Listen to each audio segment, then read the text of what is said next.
Disclaimer. This video presents tactical and strategic analysis based on real military capabilities and publicly available information. Some elements present hypothetical scenarios for educational and entertainment purposes. March 4th, 2026, 8:47 a.m. The Strait of Hormuz.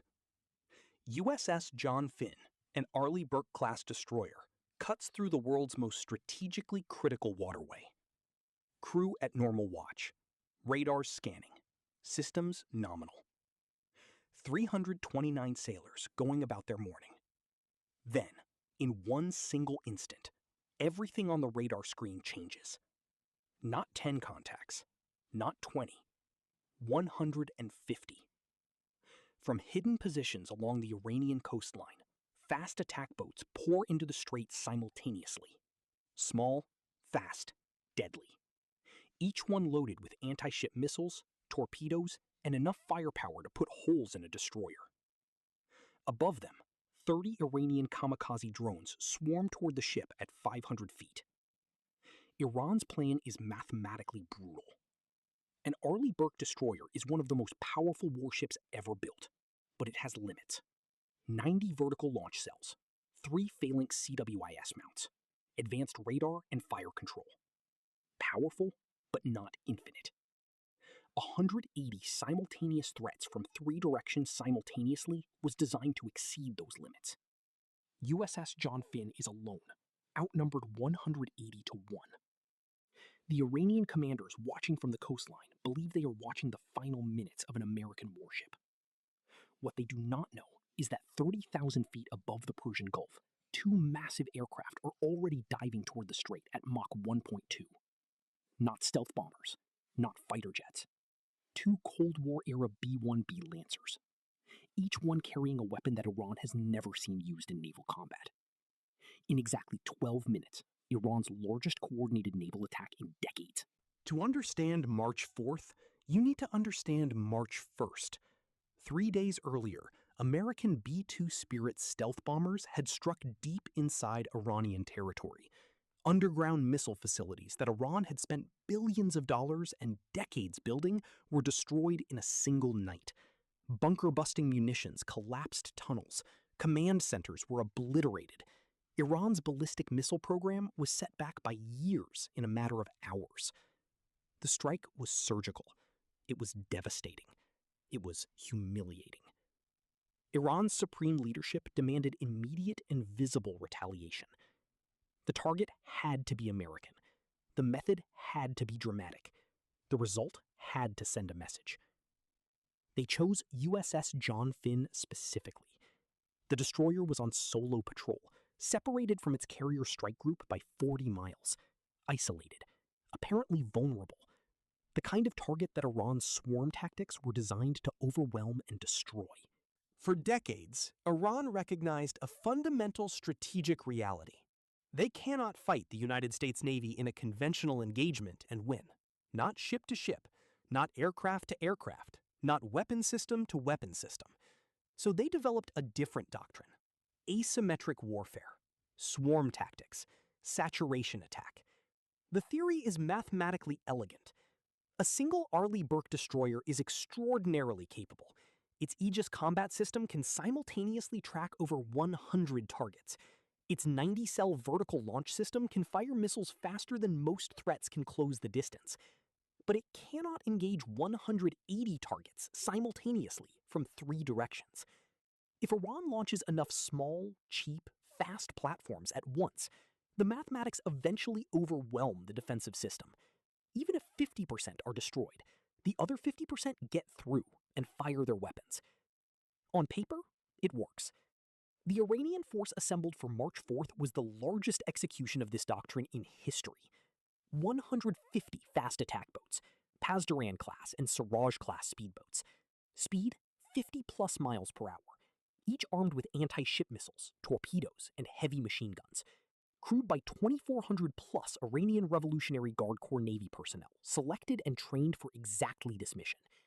30 Shahad 136 kamikaze drones, GPS-guided, explosive warheads, flying at 500 feet to saturate the destroyer's close-in defense systems while the boats close the distance.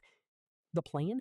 launch simultaneously from hidden coastal positions, swarm from 3 directions at once, overwhelm the Aegis system with pure numbers, fire missiles at close range before the destroyer can engage them all, sink the destroyer, close the strait, declare victory. For the first 4 minutes of the engagement, it looked like it was going to work. Section 3. The B-1B Lancer. Before we get to 8:51 a.m., you need to understand the aircraft that Iran never saw coming. The B-1B Lancer entered operational service in 1986. It was designed during the Cold War for a specific mission: penetrate Soviet air defenses at low altitude and supersonic speed to deliver nuclear weapons. That war never came. But the B-1B stayed, and over 4 decades it evolved into something its designers never fully anticipated: the most devastating conventional strike platform in the American military inventory.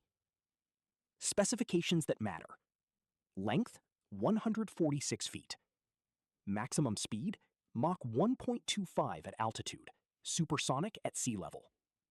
Maximum payload, 75,000 pounds, 34 tons of munitions in 3 internal bomb bays.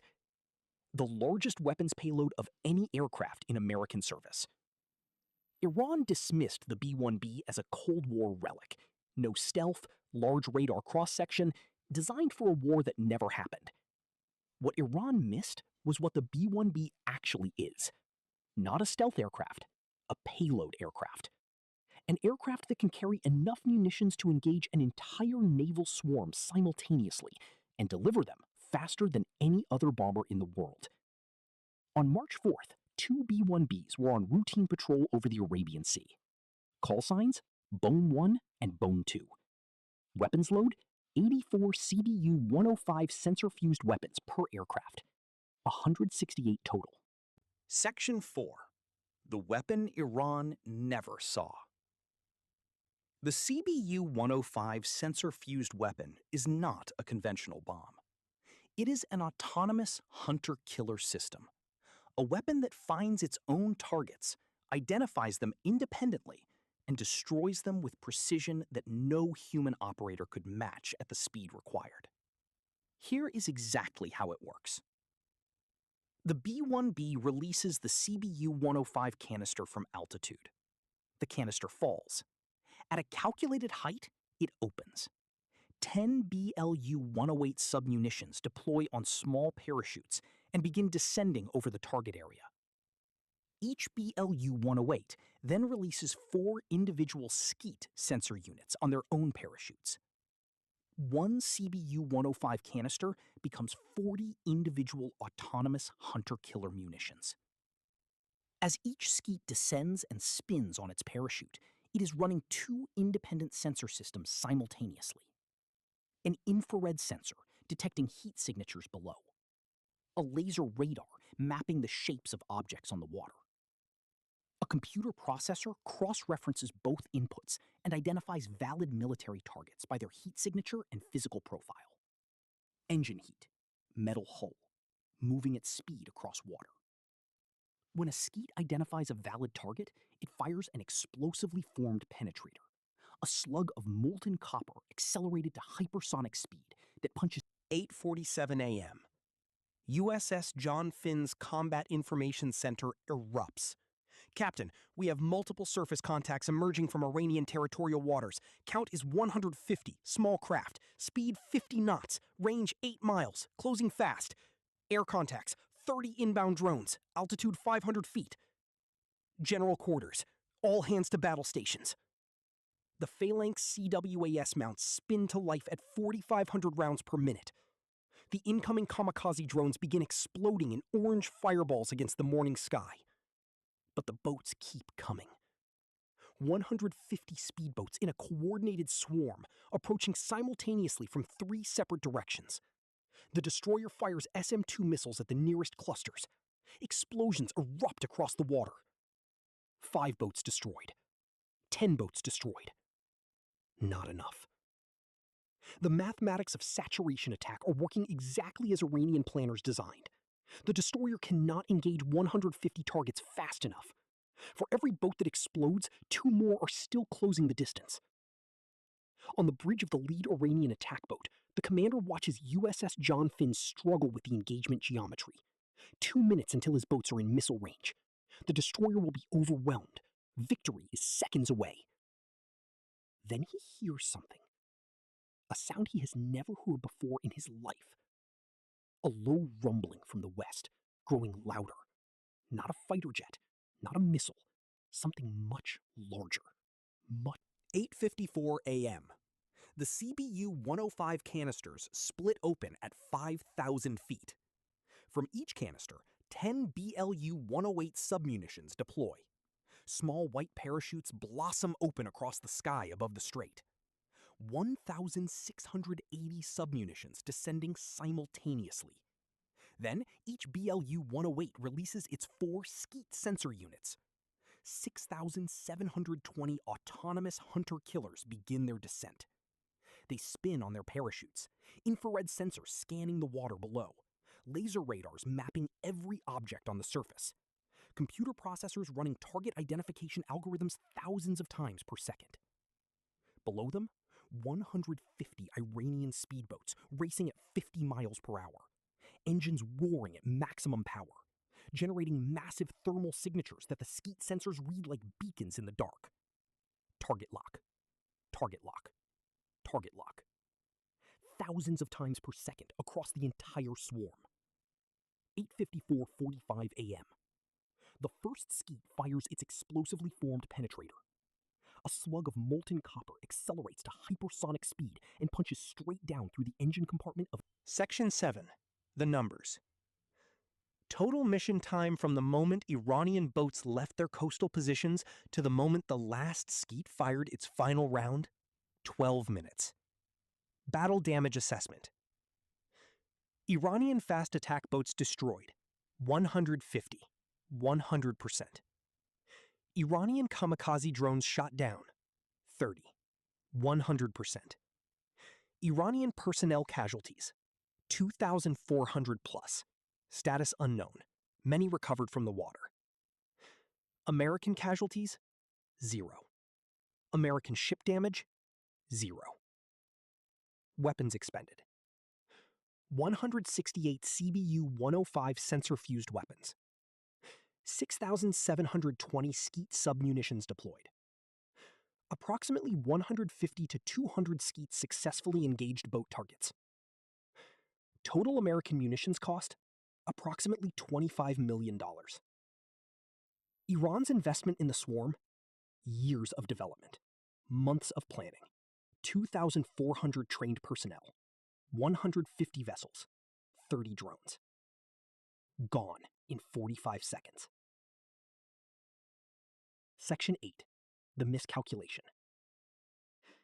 Iran's strategic calculation on March 4th contained one fundamental error that rendered their entire doctrine obsolete in a single engagement. They planned for the weapons America would use against ships. They did not plan for the weapons America would use against swarms. The B-1B Lancer was dismissed by Iranian military planners as a Cold War relic. No stealth, large radar signature, designed for a nuclear war that never came. What Iran's planners failed to account for was the B-1B's defining characteristic. March 4th, 2026. Iran assembled their largest coordinated naval attack in decades. 150 fast attack boats, 30 kamikaze drones, 2,400 trained personnel. Years of asymmetric warfare doctrine executed at maximum scale. For 4 minutes, the mathematics of saturation attack were working. USS John Finn was struggling with the engagement geometry. The phalanx mounts were firing continuously. SM-2 missiles were destroying boats faster than any ship had ever engaged surface targets before. And it still was not fast enough. Then 2 Cold War bombers appeared overhead. 12 minutes later, Iran's swarm was not defeated. It was not damaged. It was vaporized. Because Iran learned the lesson that every American adversary eventually learns. When you build a weapon designed to overwhelm American defensive systems through numbers, America does not build a better defensive system. America builds a weapon that makes your numbers irrelevant. 6,720 autonomous hunter-killers that rain from the sky, find your engines with infrared precision, and turn a 150-boat swarm into a debris field in 45 seconds. The B-1 B Lancer, designed in the 1970s to fight a war that never came. Still flying, still carrying more weapons than any aircraft on Earth. Still proving that in modern warfare, payload is power. And somewhere over the Arabian Sea right now, Bone 1 and Bone 2 are still on patrol, waiting. Subscribe now and turn on notifications, because the next engagement is already being planned, and you will not want to miss what comes next.